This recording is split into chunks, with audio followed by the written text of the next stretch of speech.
ஹைதர் அலி அவர்கள், திப்பு சுல்தான் அவர்கள், பகதூர் ஷா அவர்கள், குஞ்ஞானி மரைக்கார்கள், மாப்பிளா முஸ்லிம்கள், சிராஜுதீன் தௌலா, மருத நாயகம், அமீர் ஹம்சா, அப்துல் கலாம் ஆசாத், காயிதே மில்லத், கபார் கான், ஹசரத் மஹால், முகமது அலி சவுகத் அலி, வல்லல் ஹபீப், பக்கீர் முகமது ராவுத்தர், சுரையா தியாப்ஜி, இது மாத்திரம் இல்லாமல் இன்னும் பல ஆலிம்கள், மார்க்க பிரச்சாரம் செய்யக்கூடியவர்கள் இந்த இந்திய நாட்டிற்கு சுதந்திரம் கிடைக்க வேண்டும் என்பதற்காக என்ன செஞ்சிருக்காங்கன்னா, வரக்கூடிய முஸ்லிம்களிடத்திலே, இஸ்லாமியரிடத்திலே பள்ளிவாசல் இருக்கு இல்லைங்க, தொழுவதற்காக பயன்படுத்தக்கூடிய பள்ளிவாசல், அந்த பள்ளிவாசல் என்ன செய்யறாங்க அப்படின்னா, சுதந்திர வேட்கையை அவர்கள் விதைக்கின்றார்கள்.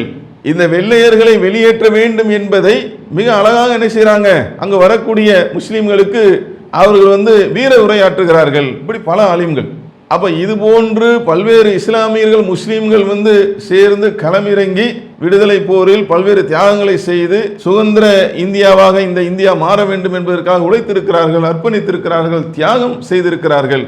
அஸ்ஸலாமு அலைக்கும் வரஹ்மத்துல்லாஹி வபரகாத்துஹு. அன்பார்ந்த சகோதர சகோதரிகளே, தமிழ்நாடு தௌஹீத் ஜமாத் TNTJ பப்ளிகேஷன் சார்பாக பல்வேறு தலைப்பின் கீழே புத்தகங்கள் வெளியிடப்பட்டு விற்பனையும் செய்யப்பட்டு வருகிறது. அந்த புத்தகங்களில் ஒன்று நம் இந்தியா என்று சொல்லப்படக்கூடிய இஸ்லாமியர்களுடைய பங்களிப்பு சம்பந்தமான இந்த புத்தகம், இந்திய விடுதலைகளும் இஸ்லாமியர்களுடைய பங்களிப்பும். அப்போ இந்த நம் இந்தியா புத்தகத்தில் பல்வேறு முக்கியமான தகவல்கள் இடம்பெற்று இருக்கிறது. மொத்தம் 80 பக்கங்கள் கொண்ட இந்த புத்தகத்தில் ஒவ்வொரு பக்கத்திலும் மிக அதிகமான வரலாற்று செய்திகள், மிக முக்கியமான செய்திகள், இஸ்லாமியர் மன்னர்களின் அந்த தியாகங்கள், இஸ்லாமிய தலைவர்களுடைய அந்த தியாகங்கள், இதெல்லாம் குறிப்பிடப்படுகிறது. இந்த புத்தகத்தை அஹமது ஃபாரூக் என்கின்ற இந்த நூலாசிரியர் இந்த புத்தகத்தை தொகுத்துள்ளார்கள். இதில் மிக முக்கியமாக குறிப்பிட்டு சொல்ல வேண்டிய ஒரு செய்தி என்னன்னு பார்த்தீங்கன்னா, இவர்கள் தொகுத்திருக்கக்கூடிய இந்த செய்திகளுக்கான ஆதாரங்கள், ஏன்னா இன்றைக்கு பல்வேறு இடங்களிலே பல நேரங்களிலே பேசப்படக்கூடிய செய்திகளுக்கு ஆதாரம் காட்டாமல் என்ன செய்கிறாங்கன்னா, நகர்ந்து போகக்கூடிய நிகழ்வுகள் நடந்து கொண்டு இருக்கிறது. இந்த நம் இந்தியா என்று சொல்லக்கூடிய இந்த புத்தகத்தில் இந்திய விடுதலை போரும் இஸ்லாமியர்களும் என்று சொல்லக்கூடிய இந்த புத்தகத்தில் இஸ்லாமியர்களுடைய, முஸ்லிம்களுடைய அந்த பங்களிப்பு குறித்து சொல்லக்கூடிய அந்த செய்திகள் ஆதாரபூர்வமான செய்தியின் அடிப்படையில் இந்த செய்தியெல்லாம் குறித்து எந்த புத்தகத்தில் சொல்லப்பட்டிருக்கிறது, எந்த நாளிதழில் சொல்லப்பட்டது என்பதையெல்லாம் தொகுத்து வருஷத்தோடு நூலாசிரியர் தொகுத்து தந்துள்ளார்கள். நிறைய பயனுள்ள பல்வேறு செய்திகள் இதுல இடம்பெற்று இருக்கிறது. அன்பார்ந்த சகோதர சகோதரிகளே, தற்போது நம்ம இந்திய நாட்டுடைய சுதந்திர தினம் மிக அருகாமையில் இருக்கிறது. நம்ம இந்த புத்தகத்துடைய பேர் பார்த்தீங்க அப்படின்னா நம் இந்தியா. இந்த நம் இந்தியா என்று பேரு வைக்கக்கூடிய இந்த பக்கங்களிலே மிக அதிகமான பல்வேறு தகவல்கள் இடம்பெற்று இருக்கிறது. ஆனா இந்த புத்தகத்துடைய பேர் இருக்குல்ல, நம் இந்தியா, ஏன்னா இந்த புத்தகத்துடைய பேரே ஒரு சிறப்பம்சங்க. என்ன காரணம்னு பார்த்தீங்கன்னா, இன்றைய காலகட்டத்தில், அன்னைக்கு சுதந்திர போராட்டத்துடைய காலகட்டத்தில் அனைவரும் ஒன்றிணைந்து களமிறங்கி வெள்ளையனை வெளியேற்ற வேண்டும் என்ற ஒரு இலக்கோடு செயல்பட்டார்கள். அங்கே வேற்றுமைகளுக்கு இடமில்லாமல் இருந்தது. ஆனால் தற்போது சில பேர் என்ன செய்கிறாங்க அப்படின்னா, அவங்களுடைய முழுநேர பணியை எப்படி இருக்குன்னா, இந்த நாட்டிலே, இந்தியாவிலே முஸ்லீம்களுக்கு எவ்விதமான பங்களிப்பும் இல்லை, அவர்கள் எவ்வித தியாகமும் செய்யவில்லை என்பதை போன்று சித்தரித்து இந்த இந்தியாவில் இஸ்லாமியர்களுக்கு இடமில்லை என்பது போல என்ன செய்கிறாங்க, சில விசக்கருத்துக்களை சொல்லக்கூடியவர்கள் இருந்து கொண்டு இருக்கிறார்கள். அப்போ இந்த நம் இந்தியா என்று சொல்லக்கூடிய இந்த வார்த்தையே இந்த இந்தியாவென்பது அனைவருக்குமானது, இதில் அனைவருக்குமான பங்களிப்பு இருக்கிறது, அனைவருக்குமான உரிமைகள் இருக்கிறது. இந்தியாவை அனைவரும் சேர்ந்து தான் நம்ம என்ன செய்திருக்கிறோம், வெள்ளையிடம் இருந்து மீட்டெடுத்து இந்த சுதந்திர இந்தியாவில் தற்போது நாம் வாழ்ந்து கொண்டு இருக்கின்றோம். இதில் மிக குறிப்பாக முஸ்லீம்கள் இந்த வெள்ளையினை வெளியேற்றக்கூடிய அந்த விடுதலை போரில் தங்களுடைய பொருளாதாரத்தையும் தங்களுடைய இன்னுயிர் சதவீதத்துக்கு அதிகமாக அவர்கள் தந்திருக்கிறார்கள் என்ற இந்த அரிய பல தகவல்களை இதில் சொல்லப்படுகிறது. அதுக்கு ஆதாரமாக இந்த நூல் ஆசிரியர் ஆதாரம் காட்டுறாங்க. வரலாற்று ஆசிரியர் குஸ்வந்த் சிங் சொல்லக்கூடிய அந்த செய்தியை, இஸ்லாமியர்கள், முஸ்லீம்கள் இந்த நாட்டிற்காக சுதந்திரத்திற்காக பல பேர் உழைத்திருந்தாலும் பல பேர் தியாகங்கள் செய்திருந்தாலும் தங்களுடைய சதவீதத்திற்கு மேலாக தியாகம் செய்தவர்கள், அர்ப்பணித்தவர்கள் முஸ்லீம்கள் என்கின்ற அந்த தகவலை அவங்க சொல்லியிருக்கிறாங்க. அதையும் இந்த புத்தகத்தில் நூலாசிரியர் அவங்க இதை மேற்கோள் காட்டி இந்த செய்தியை சொல்லுகின்றார்கள். அதே போல மறுக்க முடியாத ஆதாரங்கள், ஏன்னா இப்போ நம்ம முன்னாடி சொன்னது போன்று பல்வேறு தகவல்களை திரட்டி, இப்போ உதாரணமாக நம்ம சொல்வதாக இருந்தால் நூலாசிரியர் அவங்க பல்வேறு ஆதாரங்களை தொகுத்திருக்கின்றார்கள். அதில் என்னென்ன புத்தகத்திலிருந்து, என்னென்ன நாளிதழ்கள் இருந்து, செய்தி சேனல்கள் இருந்து அவங்க எடுத்திருக்கிறாங்க அப்படின்றத அவங்க குறிப்பிடும்போது, விடுதலை வேள்வியில் தமிழகம் அதில் முதல் பாகம், அதே மாதிரி இந்த இந்து நாளிதழ், BBC, நியூஸ் 18, தினமணி, இதுல மிக முக்கியமாக பெரும்பங்கு வகிக்கக்கூடிய இன்னொரு முக்கியமான ஆதாரம் என்னன்னு பார்த்தீங்கன்னா, இந்தியா பெரும் சுதந்திர போரில் முஸ்லீம்கள் என்று திவான் அவர்கள் எழுதிய அந்த புத்தகத்தையும் இந்த நூலாசிரியர் என்ன செய்யறாங்கன்னா ஆதாரமாக தொகுத்து தருகிறார்கள். இப்போ எதுக்கு நம்ம இந்த தகவலை சொல்றோம் அப்படின்னா, இன்றைக்கு ஆதாரம் இல்லாமல் பல்வேறு தகவல்கள் பேசப்படுகிறது. மிக குறிப்பாக பார்த்தீங்கன்னா, சமீபத்தில் நம்ம கேள்விப்பட்ட செய்தி, கேரளாவில் பாடத்திட்ட நூலில் இந்த இந்திய சுதந்திரத்துக்காக அதிகமாக உழைத்தவர், சிறை சென்றவர், தியாகம் செய்தவர் யாருன்னு கேள்வி கேட்டு சவார்கர் அப்படின்னு சொல்லி ஒரு ஆன்சரை இடம்பெற செய்திருக்கிறார்கள். என்ன ஆதாரம் இருக்கா? சகட்டு மேனிக்கு என்ன செய்யறாங்க, அடித்து தள்ளக்கூடிய ஒரு நிலை இன்றைக்கு இருக்கிறது. ஆனா நம்மளுடைய நூலாசிரியர் நம்மிந்தியா என்று சொல்லக்கூடிய இந்த புத்தகத்தில் ஒவ்வொன்றுக்கும் ஆதாரத்தோடு மறுக்க முடியாத ஆதாரங்களை முன்வைத்து இருக்கிறார்கள். ஒவ்வொரு பக்கத்திலும் நிறைய செய்திகளை அவங்க தொகுத்து சொல்லியிருக்கின்றார்கள். அப்ப இந்த புத்தகத்திலே பல்வேறு சிறப்பம்சங்கள் இருக்கிறது. இதுல மிக குறிப்பாக இந்த புத்தகம் சார்ந்து இதில் உள்ள செய்திகளை நாம் படித்து அறிந்து கொள்ள வேண்டிய தேவை அதிகமாக இருக்கின்றது.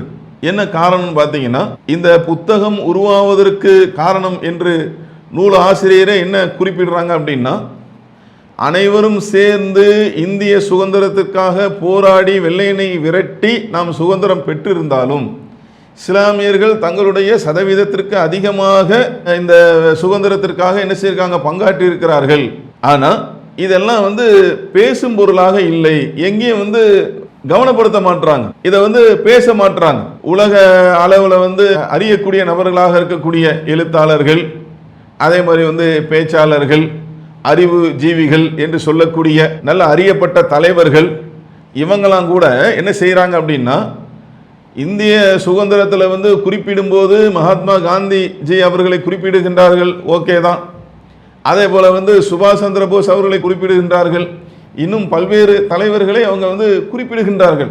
ஆனால் யாரை குறிப்பிடுவது இல்லையே, இஸ்லாமிய சமூகத்தை சார்ந்து இந்த இந்தியாவிற்காக, இந்திய சுதந்திரத்திற்காக போராடிய, தங்களுடைய சதவீதத்திற்கு மேலாக தியாகங்கள் செய்த இந்த இஸ்லாமிய சமூகத்தை சார்ந்த அந்த தலைவர்களை, அந்த தியாகிகளை இவங்க என்ன செய்யறதில்லை, இவங்க நினைவு கூறுவதில்லை.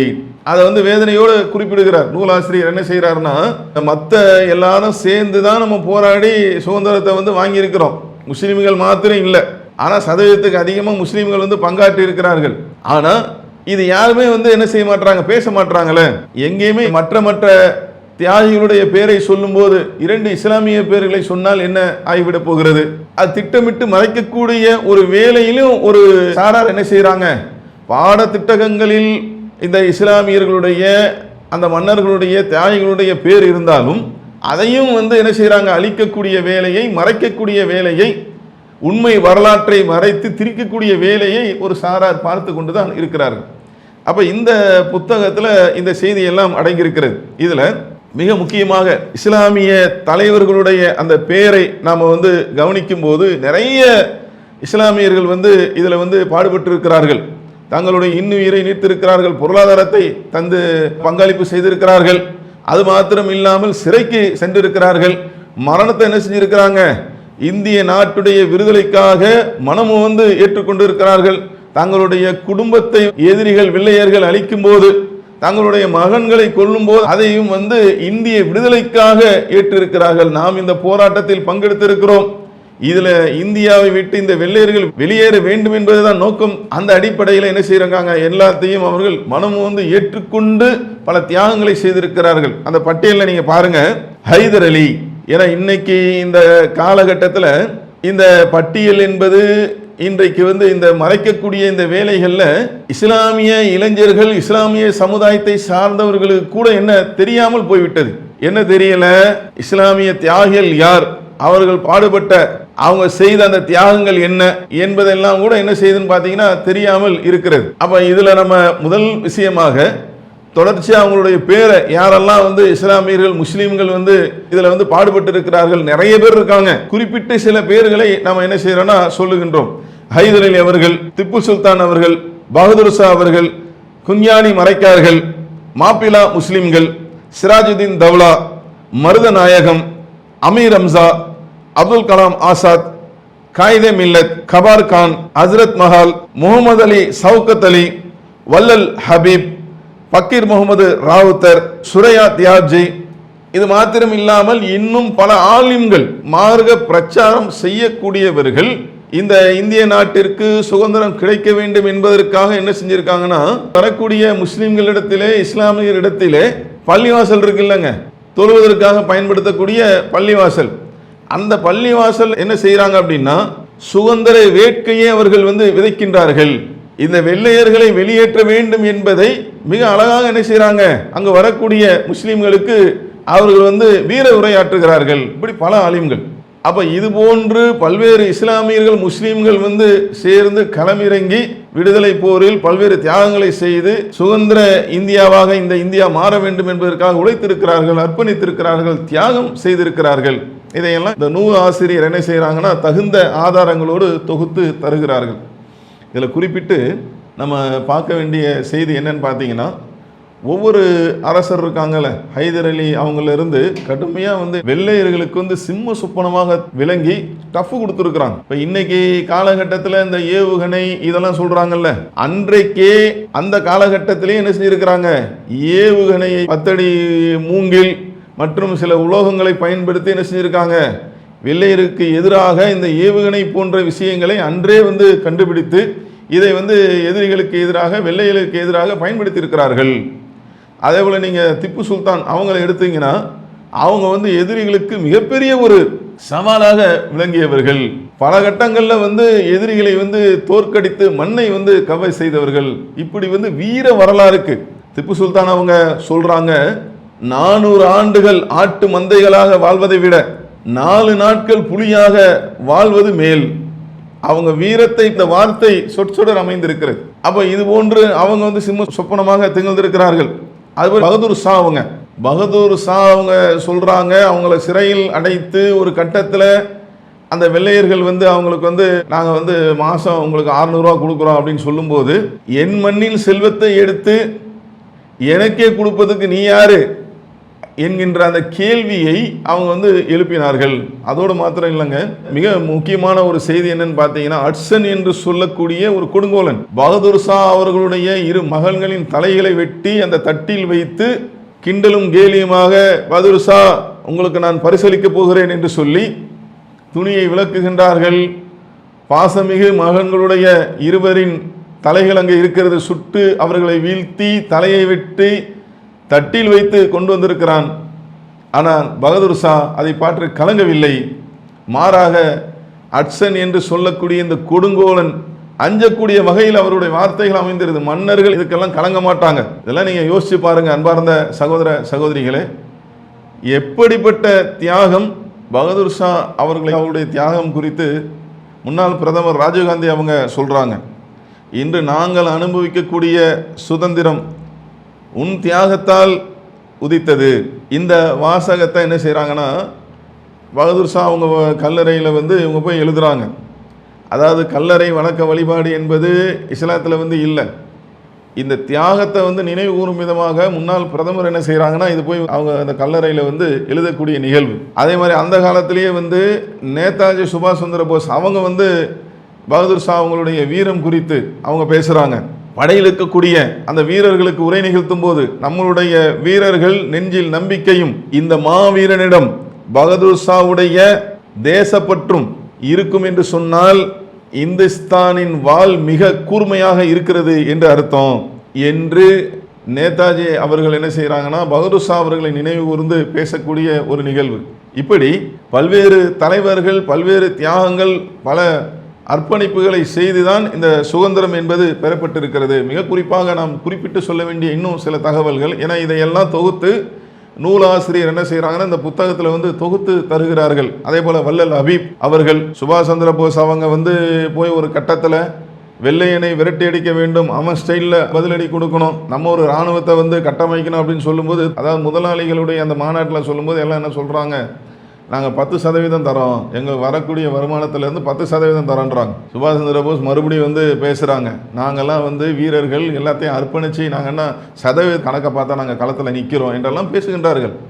அப்போ அங்கேருந்து என்ன செய்கிறாங்க அப்படின்னா, வள்ளல் ஹபீப் முகமது ஒரு பெரியவர் இருந்து வருகிறார், சுபாஷ் சந்திர போஸ் அவர்களை கட்டி அணைத்து அன்றைக்கு அவர்களுடைய பொருளாதார மதிப்பு 1 கோடி, அதை அப்படியே என்ன செய்கிறாருன்னா இந்திய இராணுவத்திற்காக, அந்த காலத்தில் உள்ள இந்திய இராணுவத்திற்காக சுபாஷ் சந்திர போஸ் தலைமையிலான அந்த இராணுவத்திற்கான செலவுக்காக வழங்குகிறார் என்று சொன்னால், அவர்களை அணைத்தவுடன் நேதாஜி சுபாஷ் சந்திர போஸ் அவங்களுடைய கண்ணிலிருந்து பெருக்கெடுத்து ஓடுகிறது. ஏன்னா எப்படிப்பட்ட ஒரு நிகழ்ச்சி, மொத்த சொத்தையும் ஒருத்தர் கொடுக்குறாருங்க, ஹபீப் முகமது என்று சொல்லக்கூடிய ஒரு முஸ்லீம் கொடுக்குறார்.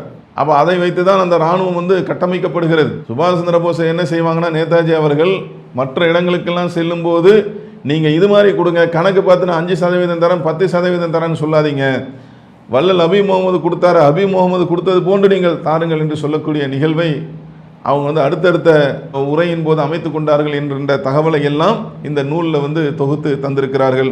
அதுபோல் பக்கீர் முகமது ராவுத்தர், நம்ம எல்லாரும் கேள்விப்பட்டிருப்போம், கப்பலோட்டிய தமிழன் என்று சொல்லி கப்பலை ஓட்டினாங்க அப்படின்றலாம் நம்ம கேள்விப்பட்டிருப்போம். ஆனால் அதற்கு முதலீடு செய்தவர் யார் என்று சொன்னால் பக்கீர் முகமது ராவுத்தர். அவர் தான் என்ன செஞ்சார், அன்றைய காலகட்டத்தில் கப்பல் வாங்குவதற்கான மொத்த தொகையும் வழங்கியவராக அவர் இருந்தார். இன்றைக்கு நாம் பார்க்கின்ற சுதந்திர கொடி, இந்தியாவுடைய சுதந்திர கொடியை வடிவமைத்தவர் யாருன்னு சொன்னால் அவரும் ஒரு முஸ்லீமாக இருக்கின்றார். சுரையா தியாப்ஜி என்று சொல்லக்கூடிய அந்த சகோதரி என்ன செய்கிறாங்க அப்படின்னா, இந்தியா சுதந்திரம் அடையக்கூடிய அந்த நேரத்தில், வெள்ளையர்கள் வெளியேறக்கூடிய அந்த சந்தர்ப்பத்தில் நம்ம நாட்டிற்கென்று ஒரு கொடி வேண்டும் என்று அந்த காலத்தில் இருந்த அந்த காங்கிரஸ் நினைக்கும் போது முற்படும் போது இவங்க தான் வடிவமைச்சு கொடுக்குறாங்க. காந்திஜி அவங்க ஓகே பண்ண பிறகு அதுதான் நம்ம நாட்டுடைய சுதந்திர கொடியாக இருக்கின்றது. இப்படி எல்லா வகையிலும் என்ன செய்கிறாங்க, முஸ்லீம்கள் இஸ்லாமியர்கள் இந்திய சுதந்திர அந்த போராட்டத்தில் தங்களை இணைத்து கொண்டு அவங்க அதிகமான தியாகங்களை செய்திருக்கிறார்கள். இதில் மிக குறிப்பாக இன்றைக்கு இஸ்லாமியர்களுக்கு முஸ்லீம்களுக்கு இந்த புத்தகம் என்பது மிகப்பெரிய விஷயமாக இருக்கிறது. இப்போ அன்பார்ந்த சகோதர சகோதரிகளை, இந்த புத்தகத்தை இதுவரைக்கும் நீங்கள் படித்தவங்க இருந்தீங்கன்னா ஓகே தான், படிக்காத நபர்கள் இருந்தீங்கன்னு சொன்னால் உடனே என்ன செய்யுங்க, இந்த புத்தகத்தை, ஏன்னா நம்ம சமுதாயத்துடைய வரலாற்றை நாம் முதல்ல அறிந்து கொள்ள வேண்டும், நமக்கு முதல்ல தெரியணும்ல. அடுத்தவங்க மறைக்கிறதுக்கு முயற்சி பண்ணுறாங்க, மாற்றுவதற்கு முயற்சி செய்கிறாங்க. இந்த இஸ்லாமியர்கள் செஞ்ச இந்த தியாகம்லாம் மறைக்கப்படணும். ஏன்? அப்போ தான் அவங்கள அந்நியன்னு சொல்ல முடியும். இந்தியாவுக்கும் உங்களுக்கு என்னப்பா சம்மந்தம் இருக்குது, ஒரு சம்மந்தமும் இல்லை என்றெல்லாம் சொல்வதற்கு இந்த தியாகங்கள் மறைக்கப்பட வேண்டும் என்று அவர்கள் விரும்புகின்றார்கள். ஆனால் நாம் முஸ்லீம்கள் ஒவ்வொருவரும் என்ன செய்யணும், நம்மளுடைய முன்னோர்கள், நம்மளுடைய அந்த மன்னர்கள், முஸ்லீம் தலைவர்கள், அந்த தியாகிகள் அவங்க செஞ்ச அந்த அர்ப்பணிப்பு சம்பந்தமாலாம் நம்ம என்ன செய்யணும்னா படிக்க வேண்டும். இன்றைக்கு நம்மளுடைய சமுதாயத்தை சார்ந்த இளைஞர்களுக்கு இந்த விஷயங்கள்லாம் தெரிவதில்லை. இளைஞர்களுடைய இந்த நிலை ஒரு கவலைக்கிடமாக இருக்கிறது. அதிலும் இந்த இந்திய நாட்டில் சுதந்திரத்துக்காக இவ்வளோ பலகட்ட போராட்டங்கள் நடந்து அதில் முஸ்லீம்கள் இஸ்லாமியர்கள் இந்த அளவுக்கு தியாகங்கள் செய்திருக்கிறோம் என்பதை கூட என்ன செய்கிறாங்க, தன்னுடைய சமுதாயத்தை பற்றி அந்த வரலாற்று செய்தியை அவங்க அறியாமல் இருக்கிறார். அப்போ அவங்களுக்குலாம் என்ன செய்யலாம்னா நம்ம கொடுக்கலாம். அதே போல் இன்றைய காலகட்டத்தில் மிக அவசியமான ஒன்றாக இருக்கிறதுங்க. ஏன்னா இன்றைக்கு வேறு விதமாக சித்தரித்து சுதந்திர போராட்டத்தில் பங்கெடுக்காத மற்றவர்களெல்லாம் என்ன செய்கிறாங்க, பங்கெடுத்த மாதிரி ஒரு நிலையை உருவாக்கி முஸ்லீம்களுடைய அந்த தியாகத்தை இல்லாமல் ஆக்க வேண்டும் என்று முயற்சி செய்யும்போது நம்மளுடைய மாற்று மத சகோதர சகோதரிகளுக்கு, அன்பர்களுக்கு, தொப்புள் குடி உறவுகளுக்கும் என்ன செய்யலாம், தாராளமாக இந்த புத்தகத்தை, ஏன்னா ஆதாரத்தோட நூல் ஆசிரியர் அவங்க தொகுத்திருக்கிறாங்க, இதையும் வாங்கி அவங்களுக்கு நம்ம கொடுக்கலாம்.